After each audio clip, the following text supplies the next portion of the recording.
My team review over 227 property deals a month for Kiwi investors, and you'd be surprised how many of them are absolutely awful. Now, to be fair, it's usually not because they're bad properties, it's just that they're not good investment properties.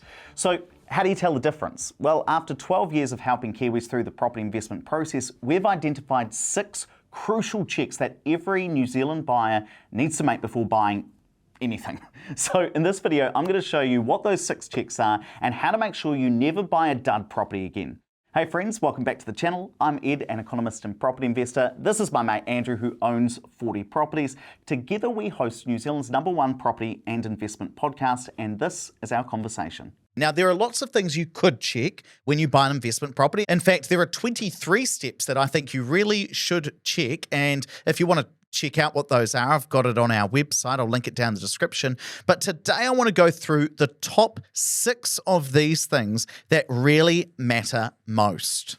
Andrew, what's the first one on our list? So the first one's a pretty big one for me because I think this is one that gets overlooked quite a lot, and that's how much deposit you need to buy an investment property, or how much cash you're going to have to put in, or equity you're going to have to put in. And I think one of the reasons why, as an investor, we overlook this a lot is lots of investors use the no cash needed method. So they borrow money against their house and money against the investment property, and all up they end up borrowing 100%. So they don't feel like they're actually parting with money. And sometimes we think, oh yeah, it's 20% deposit. That's what it takes to buy a property. Well, that's not the case. So if you're an owner-occupier and you've got really strong income and maybe it's your first house, you don't own anything else, you might be able to borrow up to 90%. So you might only need 10% deposit. But then if you're an investor buying a new build, you might need a 20% deposit. If you're an investor buying an existing property, you might need a 30% deposit. If you live overseas, you might need a 30% deposit. If you're buying a small apartment, you might need a 50% deposit. And all of these determine whether or not that's going to be a good investment, or whether or not your return on investment works out to be a strong return, because the more money you put in and the less money you're borrowing, the worse your return on investment is going to be. Yeah, I remember we were looking at some properties together in Lower Hutt, and it was like 2 one-bedroom apartments stacked on top of each other. You say, great, it's a new build, 20% deposit. No, it's a 50% deposit, or it might be a 40% deposit, depending on whatever the bank's criteria are. And so and it can be different for the individual, even if it's the same property. Like I was talking to some overseas investors yesterday. Now, they are currently in the UK and they need a 30% deposit, but they're moving to Australia, then they only need a 20% deposit. And they're like, this is crazy. And this is the thing a lot of people don't realize. So you might be sitting there listening to this thinking, oh, of course the first thing I should check is the deposit, but it's all the same. It's 20% if you're buying your own home, or 30% for an investment property. No, it's not. It's actually not.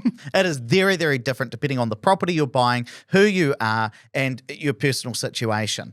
Now, the second thing you should check is, what is this actually going to cost you? And this is both if you're a home buyer or a homeowner, or you are an investor. What some people do, or the old way of thinking about property investing, is, as long as the rent covers my mortgage, I'm okay. That's a good investment. That's a terrible measure, because you've also got your rates, your insurance, your maintenance, your accounting, and potentially a whole heap of other costs as well, maybe even tax, depending on how that property is set up. It's like people talking about the yield, like just focusing on that. What's the yield for that property? Oh, it's 4.5%. Oh, that's a good investment. Well, it might not be, because it all depends on the bottom line. What's it actually going to cost me per week, or make me per week? Yeah, if your body corporate fees are 10 grand because it's an apartment in Wellington, even if it's got a really high gross yield, it's probably not a very good 100%. investment. And so one thing that has always been very difficult is, well, how does an investor who's just like normal mum and dad figure this out? And so one thing that I use the software called Opes Plus. We actually created this ourselves for the community, and it's free to sign up to. I recommend going and putting your property in here, creating your free account, adding a property in, and actually running the numbers. And so what I mean by that is putting in things like, well, what are your operating costs? Like, how much is it going to cost you for insurance? How much is it going to cost you for rates? What could the maintenance potentially be? And how are you going to set up that mortgage? Is it going to be interest only? Is it going to be principal and interest? If it is principal and interest, are you going to pay off that loan in 30 years? Are you going to pay it off in 20 years? There are lots of decisions that you can make that is going to impact what the cash flow is. And the most important thing is that you know what it's going to be. Now, even if you are a homeowner, you could use this and say, well, I'm not going to get any rental income. Maybe I'm going to get some border income, but I'm usually not going to get any rental income. But here's my rates, here's my insurance, because that all adds up as well. Some of the mistakes that homeowners and especially first home buyers make is they think, okay, I'm going to go buy this house. What's the mortgage going to be? Well, chuck on an extra $100 a week, because you're also going to be paying rates depending on how old the house is. There's also going to be maintenance, and there's going to be insurance as well. And so this actually helps you figure it out. If you want to sign up to that, there's a link down in the description. What's number 3 on the list? Number 3 is flood zones. Now, I think this is particularly on everyone's mind at the moment because we just had another cyclone, and floods can be quite devastating financially for people if we have a major event that ends up affecting our house. Even if we've got insurance, it could mean we're displaced, and it's something that we really want to consider. So some councils provide tools like Flood Viewer by the Auckland Council. So this is where you can put in an address, or you can look at an area. Can you look at where the hazardous flood zones are? Oh, I should actually zoom in here. I actually think Flood Viewer is a really good tool in Auckland. I'm looking at my area. Put it in your now. house. Oh, I don't want to type in my actual address, but You so liberally gave away my address back when before you were a owner-occupier house owner. I'm But trying now- to, I can't even find it on the thing. Oh, yeah, how convenient. I'll tell you. Wait, just maybe we'll make this that's my house. To be fair, here. you're up pretty whoops, high. I probably should have done that. In the event that you're flooded, there's probably going to be more concerns for Auckland. But Hamilton's got a flood viewer as well. Christchurch has got a floor level map, which is a little bit different, but has a similar type of Christchurch's one's output. actually really bad, to be honest. Is Oh, it? I've actually not looked at Hamilton's one before. This is actually very, very good. So there's something new. There's no data there, but who knew that most of Rotorua North, which is like one of the newer suburbs, that actually looks like it might be within a floodplain, if I'm reading this right. Yeah, Christchurch's maps are like terrible, but I actually think, no, it actually is. The flood maps in I Christchurch are absolutely atrocious. Phil Moja needs to fix that. In Invercargill City, they've actually got a pretty good flood viewer as well. So definitely very important. And it's not just about saying, oh, wow, that property's in a flood zone, and so I cannot buy any of those properties, because in some places like Invercargill, half the city's in a flood zone. Yeah, no, you've got to determine, okay, if I am in one of those flood zone areas, has the property been built to an appropriate level that it's likely to withstand a 100-year flood, for example? And so some things that the builder might have taken into account, depending on when it was built, is maybe it's built half a metre off the ground and you've got to go up some steps to get into the house.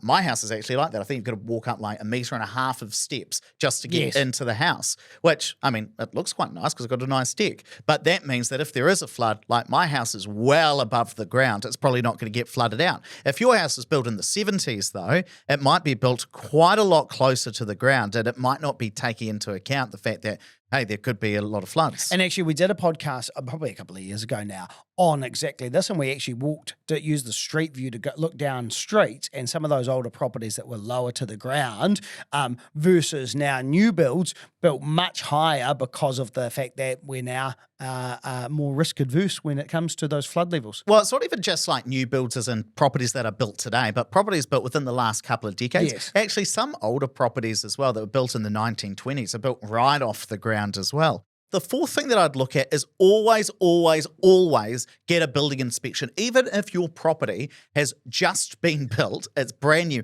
I would still get a building inspection. And the reason is because then you want to check that what the developer has constructed for you and what you're paying for is actually what you're getting. Now, in terms of my house that I bought last year, I got this done, and my house has got a lot of old house problems because it was built in the 1930s. But at least you know what you're going to need to maintain. And so, like with my house, there's a chimney, even though there's no fireplace in the house, and there's like some cracks in the mortar. Okay, I'm going to have to get somebody in to look at that at some point. This was actually quite an interesting one, Andrew. I'll just zoom in for this photo for you and all the YouTube people. So this is quite specific, but in our drain, there was no like barrier between all of the stones that are in my garden. So they just fall in there. Yeah, so what was happening is stones were falling in. It was blocking the drain. So you need a grate across it. And so basically I had to get that put in. But I would always get the building inspection so that you can then say to your plumber, hey, look, these are all of the things I need to fix because this is a bit wrong. Now, one of the things that I would always recommend, though, is call your building inspector. So the thing that freaks a lot of first home buyers out, especially when they're buying like a property built in the 1950s, is if you buy an old house, it is going to have old house problems. You'll have 100 items on there, and some of them can be solved with like a 10-minute job. Yeah, but it doesn't necessarily mean that, oh, wow, that's a really bad house. I need to avoid that. So I would jump on the phone and say, cool, which are the ones that are really concerning? I know I'm buying an old house. I know it's going to have some problems, but which are the ones I really, really need to be worried about? That's the conversation to have, because otherwise what sometimes happens, especially if this is your first, maybe even your second property, it's quite easy to get freaked out and say, wow, there's all of these problems. I need to avoid this. But if you look at any property built before like 1990, in fact, gosh, if you look at any property that's built at any time, the building inspector is there to pick up the problems. Yeah.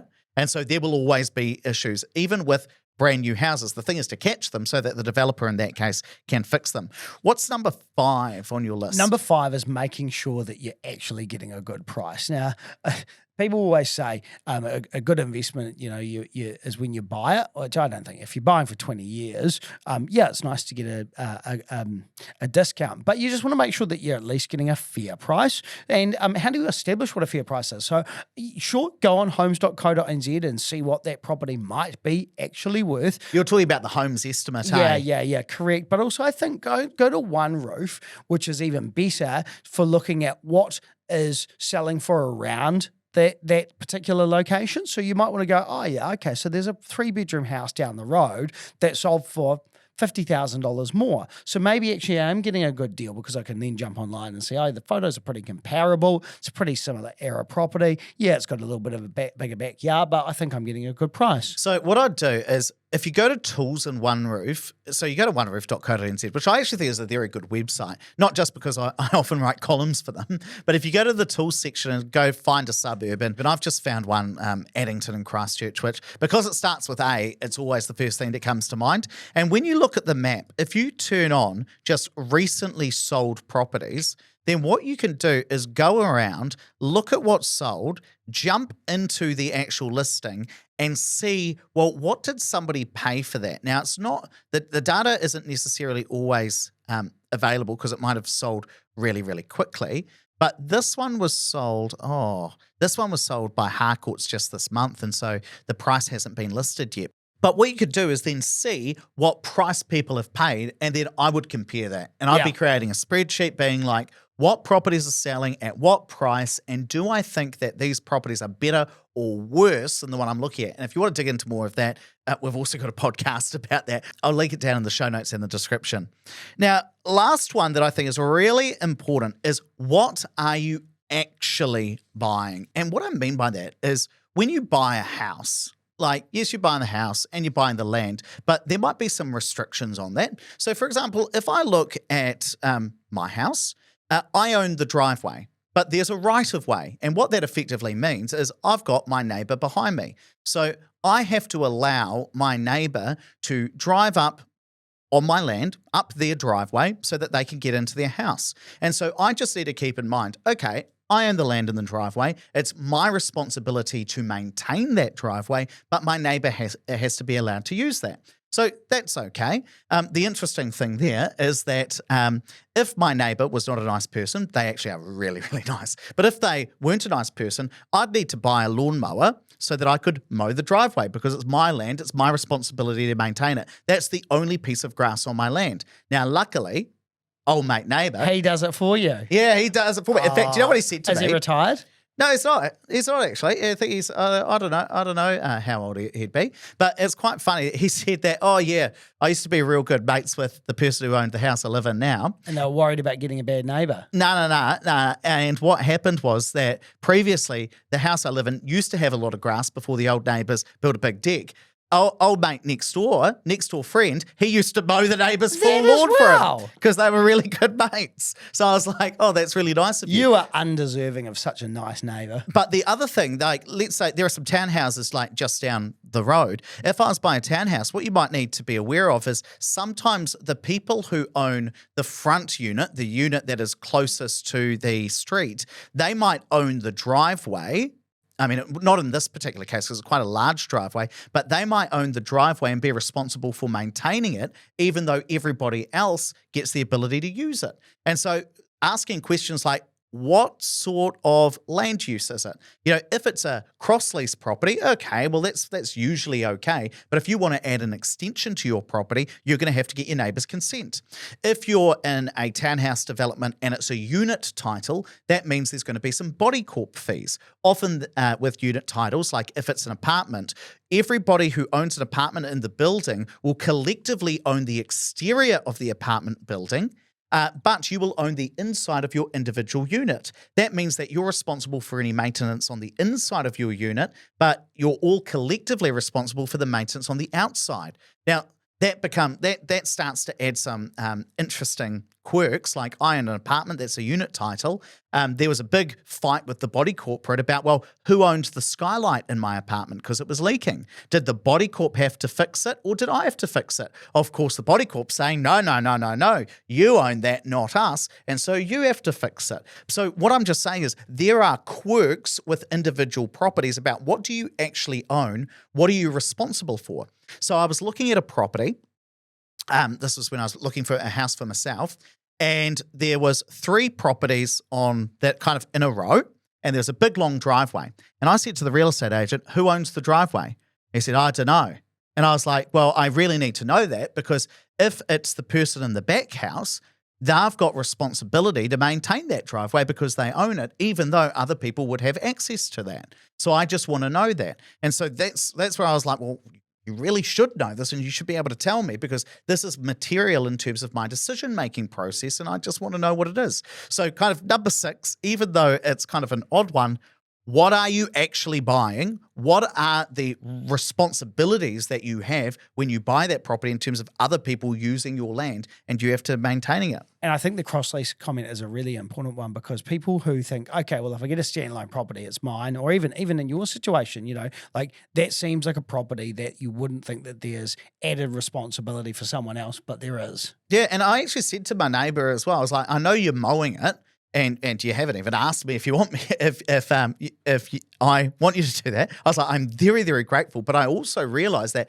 my responsibility is to mow that grass or to maintain that area. It's not your responsibility, and I don't mean that in a mean way. I'm just like, are you okay mowing the lawn? I'd quite like you to keep doing that because I really appreciate it. And he was like, yeah, it's all sweet.